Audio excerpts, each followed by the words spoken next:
This episode of the E-commerce Playbook podcast is brought to you by Motion, the creative analytics platform trusted by top D2C brands. Motion just released their Creative Trends 2025 report, and it's a game changer. So here's what's inside. Analysis of $100 million in ad spend, survey insights from 500 D2C advertisers, expert takeaways from a dozen interviews, and 7 essential creative trends to watch and test in 2025. Now, why does this matter? It's because the best performance marketing teams succeed by staying ahead of the curve. This report equips you with everything you need to anticipate and adapt to emerging ad formats, evolving consumer preferences, and next-gen strategies. Check out Creative Trends 2025 at motionapp.com/creative-trends. Your business is only as good as your operating system. So what do I mean by that? An operating system is your financial plan plus your marketing plan to the power of your daily workflow. Here's the thing though, if your financial plan doesn't include a 12-month P&L level forecast, a custom spend and AMER model, a cohort-specific LTV model, and daily expectations around costs and revenue, then it's not good enough to get you where you want to go. And if your marketing plan doesn't include a marketing calendar for every day of the year, a media channel budget allocation system, incrementality testing, it's also not good enough to get you where you want to go. The profit system replaces your current operating system with a financial and marketing plan that includes all of the above and then pairs it with world-class day-to-day execution that will generate predictable, profitable growth for your business. We have limited spots available for Profit Systems right now. Just go to profitsystem.com to learn more and see how you can get your profitable growth plan built in time for 2025. That's PROPHIT system.com. Hey folks, welcome to the E-commerce Playbook podcast. I'm your host, Richard Gaffin, Director of Digital Product Strategy here at the Common Thread Collective. And I'm joined yet again, as I always am, by Mr. Taylor Holiday, CEO here at CTC. Taylor, what's going on today? A lot is going on, but Sure. one of the big things, and this is what I'm excited to chat about today, is there are a bunch of ideas that have been coming to the forefront of our industry that I think what is always lagging the idea itself is how to operationalize that ideology effectively. And I think that is actually the much grander challenge that we always face as it relates to ideas in our industry. Right. Yeah. So on this podcast, we've had extended discussions with Luke, with Tony, about sort of the ins and outs of what incrementality is, and if it were operationalized correctly, what the advantages of it would be. But I think the thing that we want to discuss today is A, why it's so difficult to operationalize it, and then B, maybe some kind of initial steps towards thinking through operationalizing it for your business. So let's just get into it then. So let's talk about because maybe I'll backtrack to my conversation with Luke, where the way to operationalize incrementality, or the way to at least initially discover it, is by a geo holdout test, which is sort of like framed as something that's sort of simple. It's just something you can do and bam, you know your incrementality. And then you can apply your benchmarks to your different platforms or whatever. But what exactly about it makes it difficult to operationalize? The challenge with the application of test results is that it is difficult to identify and hold constant all of the variables from the test result. Hmm. So let me give you one example of a way I see this manifest itself all the time. Business A runs geo holdout account-wide study on Meta, gets back incrementality read relative to the platform reported result, applies factor, moves forward. But along the way, they switch from 50% BAU, 50% ASC when they ran the test, to a meta rep suggests to them they should move to 100% ASC. Hmm. And they moved from 7-day click, 1-day view to using exclusively 7-day click. All of a sudden, the inputs are no longer consistent in your application of the information and the testing environment themselves. Hmm. And this understanding of what are the variables that impact these results, and then how do you force yourself into periods of constant action relative to test results and do not introduce new variables until you have a capacity to measure them is a rigor and discipline that I think is actually very, very hard Mhm. to fulfill. Okay, so on the face of it, it sounds like the simple answer here is just make the testing circumstances as close to the because in specifically in the example of switching from BAU to all ASC or whatever, that seems like an easily avoidable problem where you run the test under one set of circumstances in terms of settings within the platform and then run it the exact same way when you actually bring it into the real world. But maybe why is it not as simple as that? Because the dynamics over time relative to when you got the test, they change for all sorts of reasons. Right. There are new partners that come in. There are new reps at the platform providers that have new ideas. There's new products that get introduced that are Mhm. exciting that you want to test. Our industry is so dynamic and these ad platforms are so dynamic relative to the application of the tools. And there's so many different people usually involved in the process of what people want to apply that I'm just talking about one component variable, the Right. optimization setting, which I think is a huge, huge lever in this factor of being able to create a incrementality factor for the platform. Mhm. But there are tons of others, right? You could think about this as the mix between new customer acquisition and retention as one of the other variables. You could think about it as the dynamics of the creative itself. You could think about it as the season in which you run the test. If you ran your test during Black Friday, Cyber Monday, are those tests replicable and applicable to January? And what you end up with is the challenge with incrementality is it's static. It's Mhm. a moment in time result with a set of inputs and circumstances that led to that test outcome, right? And if you think about like sort of this principle that it's like scientific methodology, well, the idea would be that with scientific testing is that someone could pick up the test settings and recreate it and get a Mhm. similar result, right? But we can't actually ever do that. We can never recreate the moment that that test was run. It's gone. The Mhm. season, the ad, the time, the surrounding cultural impact, they're too dynamic. You can't actually ever recreate them. So, what this means then is like, holy cow, do I see test results from very long periods of time being applied in all sorts of weird ways with very completely different circumstances in the ad account than when they were applied such that it really renders the test results useless and actually, in some cases, not helpful. So, if you want, there's this tension between this idea that we want to be really scientific and disciplined in our ad spend, and then like we want to be nimble, fast, and try things a lot and just sort of gauge day to day results. And I watch people be at tension with these ideas all the time. We are not a patient industry. We are not patient, and Mhm. the process of measurement incrementality is a exercise in patience. And I just don't see that really being an attribute that we're excited to embrace. So, what do we do in light of that? I think is an important question about how do we sequence test design? How do we apply them? What should we use in the absence of it? Things like that, that Mhm. are really the point of this conversation. It's like, okay, are you willing to wait weeks and weeks while something occurs to get a read and then to apply it with a consistent set of standards of execution? Meanwhile, Meta just told you that they have a brand new thing that they want to try, or they just Mhm. launched value optimization. And are you going to reject that under this premise, or what place do those things have? So I think there's a lot around the application process that becomes very messy following the realization of a historical test room. Yeah. Okay. So this brings to mind a conversation that we had probably for the first time like 6 years ago, which is around when a similar conversation was being had about creative testing, sort of back in 2017, 2018, which was like, and one thing that you brought to us was this idea that what does a creative test prove? Right? An A/B test run at a certain time, all it proves is that at that time, in that place, with that creative, ad A beat ad B. What it doesn't necessarily mean is that ad A will beat ad B again because time has shifted. It's a different part of the year. People have moved on, whatever the case may be. And so what this brings to sort of seems like it's pointing at a larger question, which is like, what is the purpose or the use even of this sort of like scientific method style testing within such a dynamic environment where what you're studying is not like physics or something, you're studying the behavior of real people.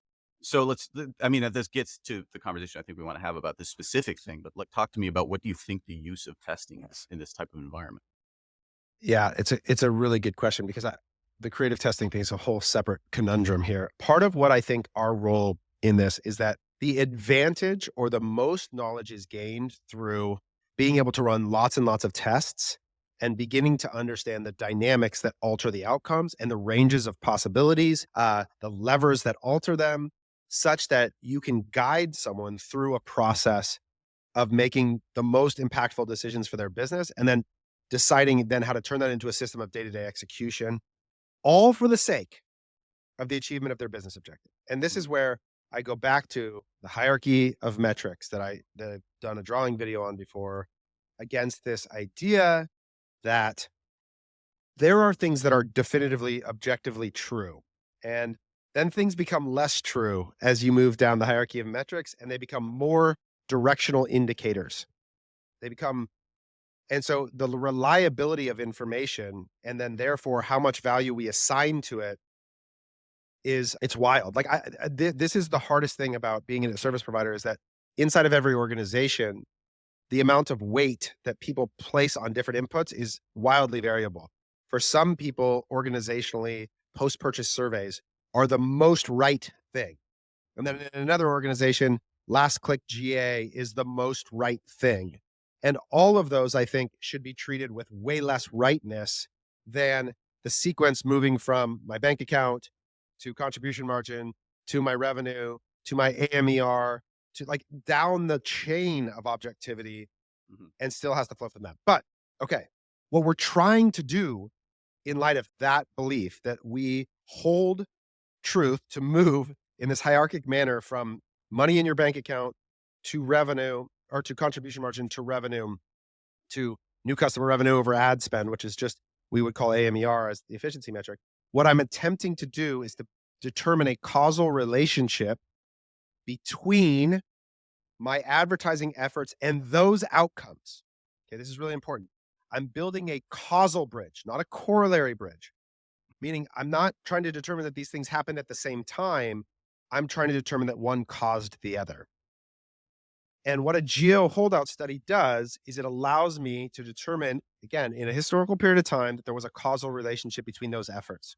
That's really important. And so it is the strongest indication, in my opinion, that the advertising effect was real. Now, the amount that occurred in that moment, will it occur in the same way in the future? No, I don't think so. And this is where what we're representing in this research that Steve's putting together is the bound of outcomes.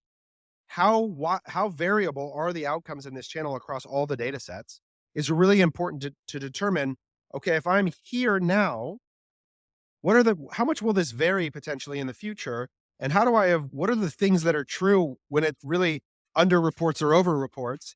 And could I avoid those things such that my day to day indicators of the platform become more valuable to me? That's the point of the test, to make your day to day indicators more direct, more effective for you on a day to day basis, and to refine them all the time. So, I just got my hands on Motion's Creative Trends 2025, and it's packed with insights that every D2C marketer needs to know. Built on $100 million in ad spend analysis, surveys from 500 advertisers, and interviews with 9 industry experts, this report highlights 7 critical trends shaping ad creative in 2025. Now, one standout trend is, of course, the rise of lo-fi content, ads that feel raw and authentic, cutting through polished noise to connect with audiences on a personal level. Combined with strategies like leveraging nostalgia to build trust or using AI to supercharge ad production, this report provides actionable guidance to refine your campaigns and adapt to the evolving landscape. This isn't just a trends report, it's a practical tool you'll want to bookmark. Use it to inspire creative brainstorming, align your team on priorities, and plan experiments that scale into winning campaigns. Motion has once again delivered insights you can trust from the same platform that helps brands like Lori and Hexclad analyze over $10 billion in media spend every year. Ready to elevate your creative strategy? Download Motion's Creative Trends 2025 now at motionapp.com/creative trends. Yeah. So this goes back to kind of the point you were making at the beginning around the industry's general distaste or rather impatience, I guess. And so it sounds like what you're kind of speaking to is that You do the geo holdout test, and then you do it again, and then you do it again. And over the course of a year, maybe 2 years, finally you have something that's really feels reliable. So, That's right. Yes. I'm a fan of always on yeah. holdouts, such that you are constantly it's like a tuning exercise, which is there's this range of outcomes, and the more that I can hone in on the levers that change them, because the other thing that's really important is documentation of the inputs during test period. Mhm. What optimization setting was I running? What was my mix of acquisition versus retention? BAU versus ASC? What was I doing in that time? What was the creative mix? So that you can go back and look at the variables that were in play during that testing period and begin to understand, okay, if I rerun the test, what variables changed and what was the outcome? Okay, cool. Now I can think about how to apply those variables go forward, and that becomes an additional part of making this information helpful to you. But Mhm. what I see people doing is many aren't running holdout studies, right? So they're just that's like problem one. Problem two is when they're running them, there's no actual documentation of what was true during them. And so Mm. what I notice people do is they use that fact to undermine the result all the time. Oh well, now we have more click versus view through. Oh, now there's more of this country versus that country. And so it's a mechanism for undermining the previous result. And instead, what we need to do is we need to say, okay, in light of that result, that means if we behave this way, we need to hold these variables constant. And if we change them, we should account for the fact that in our minds, there may be a marginal outcome change relative to the previous test result. And then we should test again and we should see what happens. Mhm. And best case scenario is you've run an always on geo holdout study that perpetually gives you the same incrementality read over and over and over. And so your confidence grows over time. It becomes a sturdier foundation to stand on that directionally signals back and allows you to move AMER, and allows you to move contribution margin and make the clearest decisions. But that's rarely the case, right? We're constantly getting alternative signals that sort of force us to refine for a period of time, behave consistent with that information for a period of time, and test again. Yeah. So let's talk about the operationalization piece. And what I wanted to speak to is, you were mentioning something earlier about Steve, who is of course our sort of head of data science here at CTC.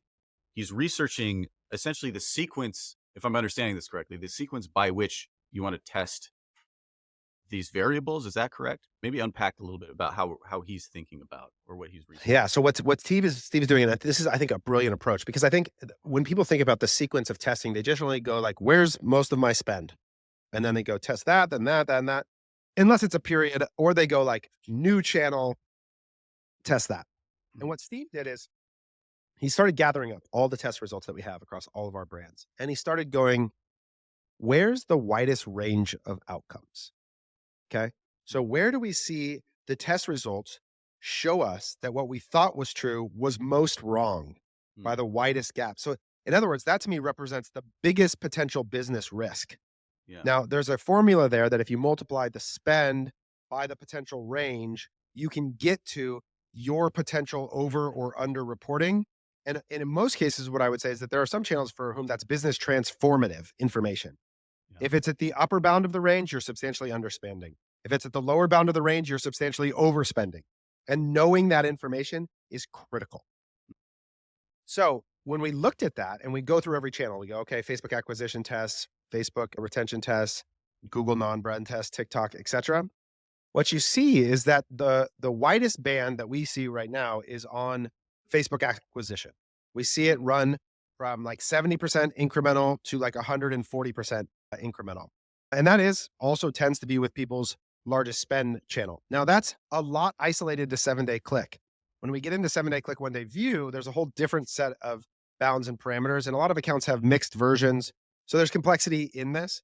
But this is Steve's just beginning the process of gathering all this up and building this idea because we want to be able to propose to customers, given your unique dynamics of systems, here's the measurement roadmap that you should go after, where there is the potential biggest risk or gain based on the ranges of results, based on your media optimization settings and your current spend plan.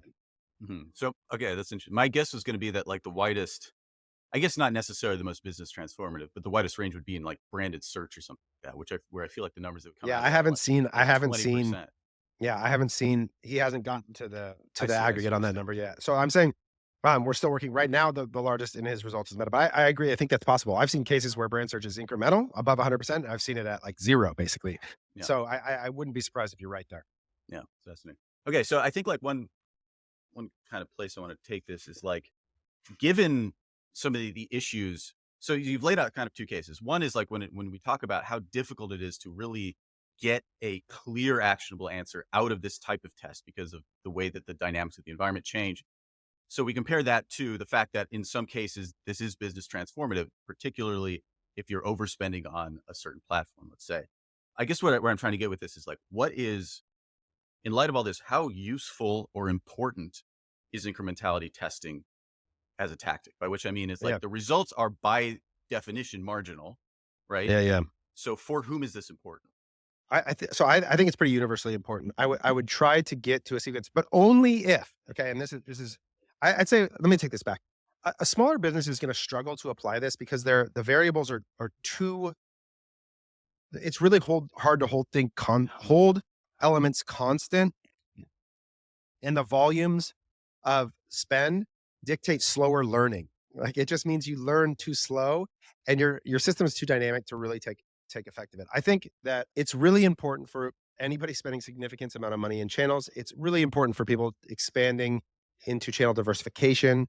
It's hyper critical for anybody who's broadened distribution into Amazon and .com. That's an area that is like, if you are using your holdout study to assess .com and then you add Amazon distribution, all of your previous test results are useless to you. Hmm. They're null and void. So that's another example of where operationalizing it becomes complex because the variables change. Distribution, both in large scale retail and Amazon, if you take your existing merchandise as a business and you make it duplicitous to Amazon, your previous test result does not matter. Like, it is now a completely different environment for demand capture that you've created Yeah. for your business. So I think you have to be conscious of those triggers that lead to new outcomes, and then you have to assess. So, like, here's an example of why that one thing is hard. Brands build systems for measuring their advertising that become like ingrained in an organization. There's spreadsheets and data tools and all sorts of things that exist. And a lot of that starts with like just measuring all the effects of your advertising on .com. Okay. Then they all of a sudden expand out to Amazon.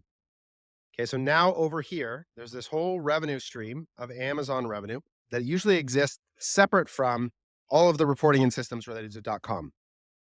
Now you go to run a test, okay, and you get back a read that actually does hold out Amazon and Shopify. Let's say you get both reads, okay, and you understand that there's an incremental revenue creation from on Amazon.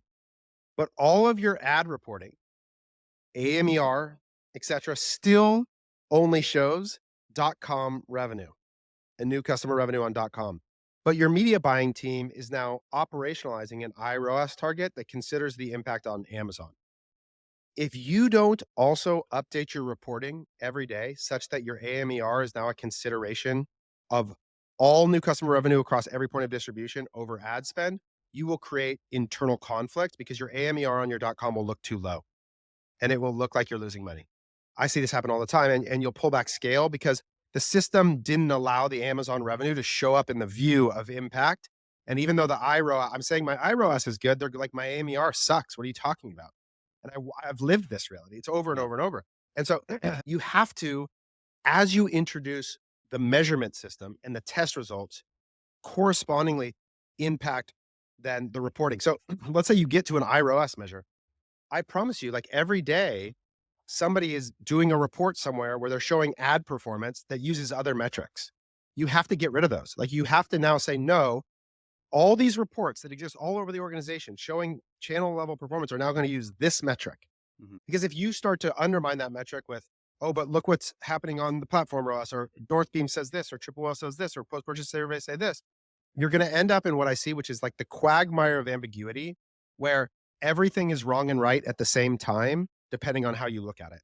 Yeah. And that is like the end result of this and journey for most people is that, and that is a pit by which you cannot function.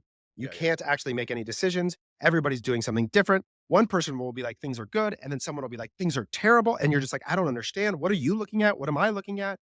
And this happens over and over and Yeah. over again. And it's a problem of organizational system design. It's a problem of operationalizing data. It's a problem of belief, What do people actually believe? Can you create shared belief across an organization? It's all of these things that are really hard to create. Yeah. Well, so I mean, the way you've laid it out there, like the stakes of doing this right seem incredibly high because it's basically it sounds like if you do it wrong, you go from sort of a bad situation into potentially a worse one where you've sort of driven yourself insane. So maybe give us like a counter example of what it would look like. What does it look like when this is done right? And I don't mean an ideal circumstance. Like within the chaos, what would it look like to have this sort of executed correctly? I think from the top down, there has to be agreement on what we are going to assign truth to. Okay. So again, I would suggest this hierarchy of metrics where you move from Mhm. contribution margin is the goal to a revenue definition. I've talked about this, how hard it is just to create agreement on what revenue definition we're looking at. Total ad spend. What ad spend is going to be counted against which revenue? Are we going to include Amazon revenue? Are we not? Are we going to include Amazon ad spend? Are we not? Are we including brand spend in this calculation? Every one of these metrics needs clarity and definition. And you need like an organizational data dictionary, like a definition. One of the best sheets I've ever seen from an organization about their data was that every term had a tooltip formula calculation for it Hmm. in a spreadsheet, every one of them, because they recognize that these words don't mean the same thing to everybody. And if we want to create shared understanding, we have to start with shared meaning. Okay. And so that is really important. That down the entire hierarchy of metrics, we get to organizational understanding. And then with media spend, we have to decide what is going to be the governing day-to-day optimization metric. I would suggest that you take your platform or your geo holdout study that you run against your meta results. You hold as many variables as constant as you can. You turn it into a percentage factor against the platform reported result. And you use that and you commit to it and you do not deviate from it for a period of time while you run another test and confirm or adjust the results. And the reason you have to weight this against the platform reported number is again because we need to tie this string from platform optimization, what ultimately Meta is going to use to bid in your in the auction, to your measurement solution, to the business, tied causally to the business impact. That sequence of that chain cannot be broken from contribution margin to the causal effect to the optimization and bidding setting that the platform uses. There has to be continuity there. And so if you do that, now we have a way that a media buyer can look in the platform and they can make decisions. Hopefully that decision is simply setting the cost control and not doing anything else. But if you are a person who looks at results and turns off campaigns or raises budgets, at least you have we create an IROAS column in your dashboard that uses that factor to report on the number, and we report and execute against that for a period of time, and then you retest and refine, and you go, and that's the sequence that you go through, and all the way through the organization, every day you report on this thing. Another thing that I see happen, and this is a problem at Statless, like we've had to update our tools to be able to allow for those factors to affect our reports. Where when I send you a meta report, I don't want to show you the platform ROAS and confuse you. I want to show you iROAS. And if you want to go another step further, there's a big project I'm working on at CTZ around the idea of IMR, incremental marginal return.